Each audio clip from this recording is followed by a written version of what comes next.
શહેરના ખારવાસા canal road પર ભારે માલથી ભરેલો ટ્રક અકસ્માતનો ભોગ બનતા વિસ્તારમાં ભારે અફરાતફરીનો માહોલ સર્જાયો હતો। પ્રાથમિક માહિતી મુજબ ટ્રક ચાલકે સ્ટીયરિંગ પરથી કાબુ ગુમાવતા વાહન ડિવાઈડર સાથે અથડાઈ ગયું અને અકસ્માત સર્જાયો બાદ રોડ પર ટ્રાફિકની લાંબી કતારો લાગી ગઈ હતી। ઘટનાની જાણ થતાં ટ્રાફિક પોલીસ અને સંબંધિત તંત્રની ટીમ તાત્કાલિક ઘટના સ્થળે પહોંચી હતી। ટ્રાફિકને અન્ય માર્ગો પર ડાયવર્ટ કરવામાં આવ્યો હતો અને ક્રેનની મદદથી અકસ્માતગ્રસ્ત ટ્રકને રસ્તા પરથી હટાવવાની કામગીરી હાથ ધરવામાં આવી હતી।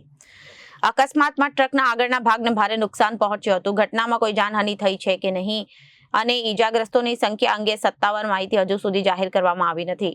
પોલીસ સમગ્ર ઘટનાની તપાસ કરી રહી છે। પ્રાથમિક અનુમાન મુજબ વરસાદી વાતાવરણ અને વાહન પરનો કાબુ ગુમાવવાને કારણે અકસ્માત સર્જાયો હોવાની શક્યતા વ્યક્ત કરવામાં આવી રહી છે। પોલીસે વાહન ચાલકોને સાવચેતીપૂર્વક વાહન ચલાવવા તેમજ વરસાદ દરમિયાન ધીમી ગતિએ મુસાફરી કરવાની અપીલ કરી છે। Bureau report, Janadesh news.